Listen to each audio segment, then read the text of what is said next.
हाय, मैं हूँ अमृता। दोस्तों, अगर आपने इस मूवी का पहला पार्ट नहीं देखा है तो उसे जरूर देखिए। इसकी लिंक मैंने नीचे डिस्क्रिप्शन में दी हुई है। मूवी की शुरुआत होती है तब हम पर्सियस को देखते हैं जो देवता ना बनते हुए इंसानों की तरह ही मामूली जीवन जी रहा था। उसकी पत्नी इस दुनिया में नहीं थी, लेकिन उसे एक बेटा था और वो अपने बेटे को एक योद्धा ना बनाते हुए उसके इंसान पिता की तरह उसे मछुआरा बनाना चाहता था। एक रात पर्सियस के पिता देवता ज़्यूस उससे मिलने आते हैं और वो अपनी समस्या उसके सामने रखते हैं कि इंसानों ने देवताओं की पूजा करना बंद कर दिया है, जिसके कारण उनकी सारी शक्तियाँ कम हो रही है और उन्हें डर है कि अगर सारी शक्तियाँ खत्म हो जाएंगी तो उनकी सारी रचना खत्म हो जाएगी, यानी ये इंसान भी मारे जाएंगे। तभी अचानक से वहाँ पर भूकंप हो जाता है। तभी ज़्यूस बताते हैं कि सारे दानव राक्षस एक बहुत ही बड़ी दीवार के अंदर कैद है, जिसे टॉर्टरस की दीवार कहते हैं। और इस भूकंप का मतलब यही है कि मेरी शक्तियाँ कम होने के कारण वो दीवार अभी टूट रही है और एक दिन सारे राक्षस इस दीवार के बाहर आएंगे और इसी तरह देवता मारे जाएंगे। अब वो दिन दूर नहीं है जब मेरे पिता क्रोनोस भी बाहर आ जाएंगे और अगर क्रोनोस बाहर आए तो पूरे दुनिया का अंत होगा।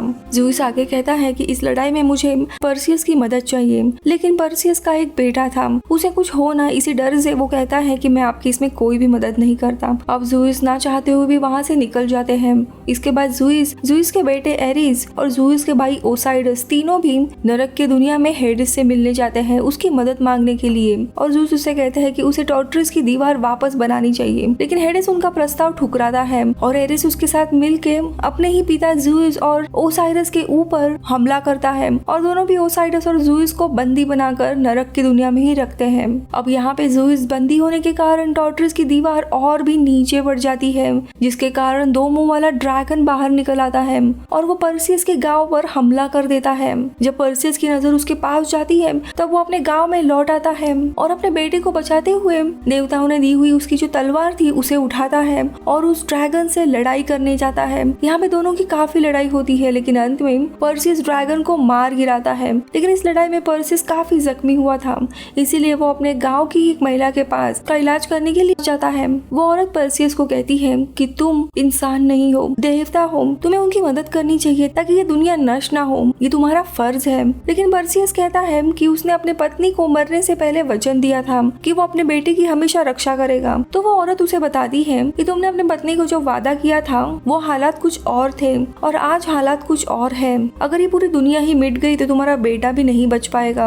अब वो इन सारे बातों पर सोचता है और अपने पिता के साथ लड़ाई में शामिल होने के लिए चला जाता है। वो अपने बेटे को लेकर एक पहाड़ी पे देवताओं का जो मंदिर था उसमें चला जाता है, अपने पिता को बुलाने की कोशिश करता है, लेकिन उसके पिता ना आके वहाँ पे ओसाइडस आ जाते हैं और वो पर्सियस को बताते हैं कि एरिस और हेडिस ने मिलके ज़्यूस को बंदी बनाया है और दोनों भी ज़्यूस के पिता क्रोनोस से मिले हुए हैं। जल्दी वो क्रोनोस को भी आजाद करेंगे। ये सब कुछ सुन के पर्सियस को काफी बुरा लगता है। अब उसे अपने पिता को बचाना था। ओसाइडस उसे कहते हैं कि तुम अकेले उन्हें बचा नहीं सकते, तुम्हें किसी और की जरूरत पड़ेगी और वो उसे उनके बेटे अजेरस को मिलने के लिए कहते हैं, जो कि अभी फिलहाल रानी एंड्रोमेडा के कैद में था, वही तुम्हारी मदद कर पाएगा।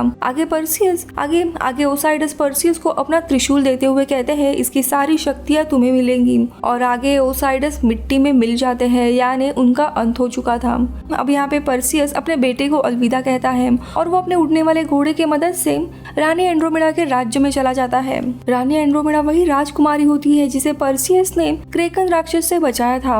उनसे मिलकर वो आगे ओसाइडस के बेटे अजेनोर से मिलने के लिए जाता है। वो उसे कहता है कि मैं तुम्हारा भाई और ज़्यूस का बेटा हूँ और उसे ओसाइडस ने ही देवताओं को बचाने के लिए भेजा है। अब ये सुनते ही अजेनोर गुस्से में उसे वहाँ से जाने के लिए कहता है, क्योंकि अजेनोर और उसके पिता ओसाइडस के बीच में संबंध अच्छे नहीं थे। पर्सियस उसे कहता है कि तुम्हारे पिता अब उस दुनिया में नहीं है, उन्होंने ही मुझे तुम्हारे साथ मिलकर एक आदमी की तलाश करने के लिए कहा था जिसने टॉर्टरस की दीवार का नक्शा बनाया था। अब उसके पिता इस दुनिया में नहीं है। ये सुनते ही अजेनोर को काफी बुरा लगता है और वो इनके साथ इस लड़ाई में शामिल होता है। इसीलिए उस इंसान को ढूंढने के लिए ये लोग निकल पड़ते हैं और वो इनके साथ लड़ाई में शामिल हो जाता है। आगे पर्सियस का भाई अजेनोर, रानी एंड्रोमेडा और उनके कुछ सैनिक जहाज से 7 समुंदर पार उस इंसान को ढूंढने के लिए निकल पड़ते हैं जिसने टॉर्टरस की दीवार बनाई थी। रास्ते में एंड्रोमेडा पूछती है कि ये इंसान आखिरकार है कौन जिसने टार्टरस की दीवार का नक्शा बनाया है। तो पर्सियस उसे कहता है कि दरअसल हाइफेस्टस देवता है जिन्होंने ज़ूइस, ओसाइडस और हेडिस इन तीनों के भी दिव्य शक्तियों वाले हथियार बनाए थे। अगर इन तीनों के भी अस्त्र मिला लें तो एक ऐसा अस्त्र बनता है जिससे ज़ूइस के पिता क्रोनोस को भी हराया जा सकता है। अब कुछ समय के बाद ये तीनों भी उस जगह पे पहुंच जाते हैं जहाँ पे हाइफेस्टस रहते थे, लेकिन उन तक पहुंचना इतना आसान नहीं था।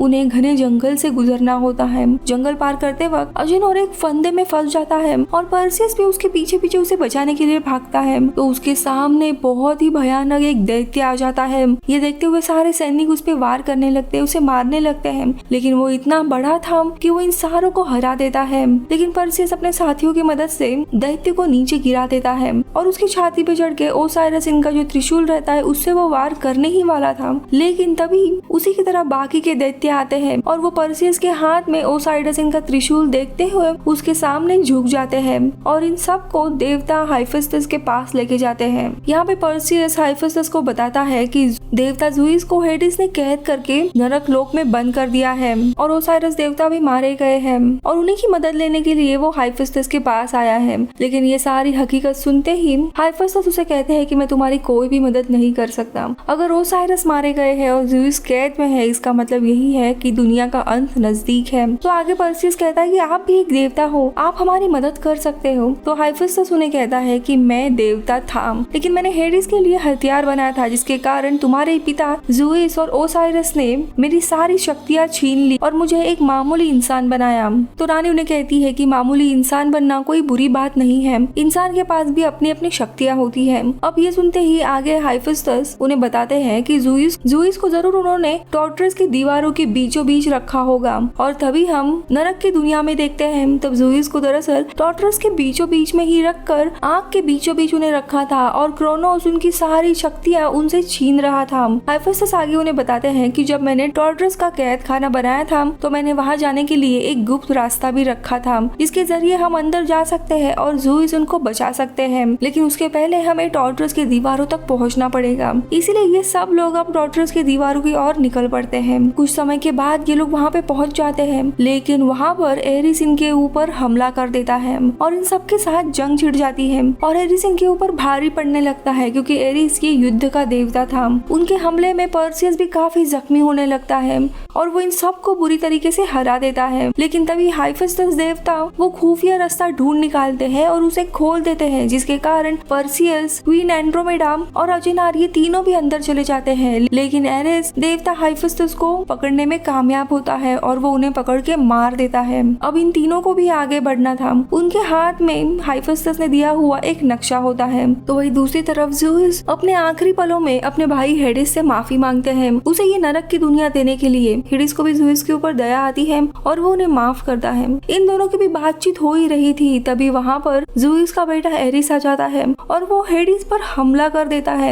एरिस सबसे ज्यादा शक्तिशाली होने के कारण हेडिस भी कमजोर पड़ने लगता है उसके सामने और वो हेडिस को मारने के लिए ज़ूइस इनका हथियार यूज करने ही वाला होता है। लेकिन तभी ज़ूइस अपने शक्तियों से उसे रोकते हैं और ज़ूइस उसे कहते हैं कि मैं तुम्हें अपने भाई को मारने नहीं दूंगा। अब ये सुनने के बाद हेडिस को ज़ूइस के प्रति इज्जत और भी बढ़ जाती है, इसीलिए वो एरिस के साथ लड़ाई करते हैं। दोनों भी लड़ाई करते करते नरक की एक बहुत ही बड़े खाई में गिर जाते हैं। इसी दौरान पर्सियस भी अपने साथियों की मदद से वहाँ पे आ जाता है। पर्सियस देखता है कि ज़ूइस बहुत ही ज्यादा बुजुर्ग दिख रहे थे, वो काफी कमजोर हो गए थे क्योंकि क्रोनोस ने उनकी सारी शक्तियाँ छीन ली थी। पर्सियस अपने पिता को वहाँ से छुड़ाता है, तभी वहाँ पर एरिस आ जाता है और वो इन दोनों के ऊपर भी हमला कर देता है, लेकिन हेडिस वहाँ पे आकर उनको बचाता है। जब पर्सियस ज़ूइस को लेके जा रहा होता है तभी एरिस हेडिस का हथियार छीन कर उसे ज़ूइस की तरफ फेंकता है, जो कि सीधा ज़ूइस इनके पीठ पे लग जाता है। और दूसरी जगह पे क्रोनोस भी अभी आजाद हुआ था और इनके ऊपर वो हमला करने जाता है। एरिस उनकी तरफ बढ़ ही रहा था, लेकिन इन सबको बचाने के लिए ज़ूइस, हेडिस और ओसाइडस इनका हथियार एक साथ जोड़ देते हैं, जिसके कारण इन दोनों हथियारों की शक्तियाँ एक साथ जुड़ जाती है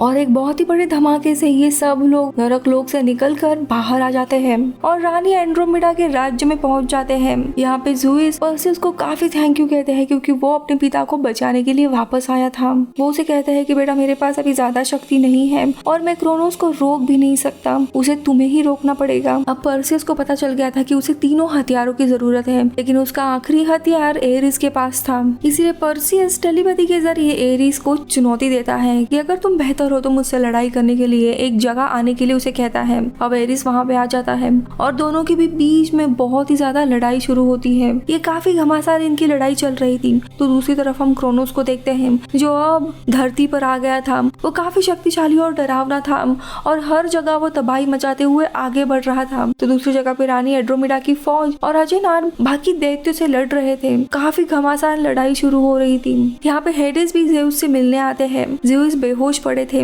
इसीलिए वो उसे अपनी कुछ शक्तियां देकर अपने भाई को जिंदा करते हैं, यानी ज़ेउस को होश में लाते हैं। और थोड़ी देर के बाद ज़ेउस पूरी तरीके से ठीक हो जाते हैं। अब ज़ेउस और हेडिस दोनों भी मिलकर क्रोनोस से लड़ने के लिए जाते हैं। क्रोनोस जो काफी भयानक दानव रूपी दैत्य था, उसे ज़ेउस और हेडिस दोनों भी रोक नहीं पाते क्योंकि क्रोनोस के सामने ये दोनों भी कमजोर थे। देखते ही देखते उनकी सारी शक्तियां क्रोनोस अपने में समा लेता है और ये लोग कमजोर होते हैं। तो दूसरी तरफ पर्सियस और एरिस की लड़ाई में पर्सियस एरिस को हरा देता है अंत में और उससे वो अपने पिता का हथियार छीन लेता है। उसके पास तीनों भी देवताओं की शक्तियां उनके हथियार थे। उन तीनों को भी मिलाकर वो एक महाशस्त्र बनाता है और क्रोनोस पर हमला करने के लिए जाता है। क्रोनोस भी उसके ऊपर हमला करता है, लेकिन क्रोनोस को हराना इतना आसान नहीं था। इसीलिए पर्सियस क्रोनोस के शरीर के भीतर चला जाता है और शरीर के अंदर जाकर उस शक्तिशाली अस्त्र से उसके ऊपर हमला करता है, जिससे बहुत ही बड़ा धमाका होता है और इसी धमाके में क्रोनोस मारा जाता है। अब सब कुछ शांत होने के बाद पर्सियस अपने पिता ज़ेउस के पास आता है। वो पर्सियस को उनकी मदद करने के लिए शुक्रिया कहते हैं और ये कहकर उनका अंत हो जाता है। यहाँ पे हेडिस भी काफी कमजोर हुए थे। अब ये सारी लड़ाई शांत हो जाती है। मूवी के अंत में हम देखते हैं पर्सियस क्वीन एंड्रोमेडा के पास जाता है। दोनों भी एक दूसरे से प्यार कर रहे थे और अंत में पर्सियस देवताओं के राह पर चलकर अपने बेटे को योद्धा बनाने का फैसला करता है और उसे देवताओं की तलवार देते हुए पूछता है कि क्या तुम इसे संभाल पाओगे। तो उसका बेटा कहता है हाँ बिल्कुल। और ये मूवी इधर ही खत्म होती है। मैं मिलूंगी आपसे अगली वीडियो में, तब तक के लिए बाय बाय।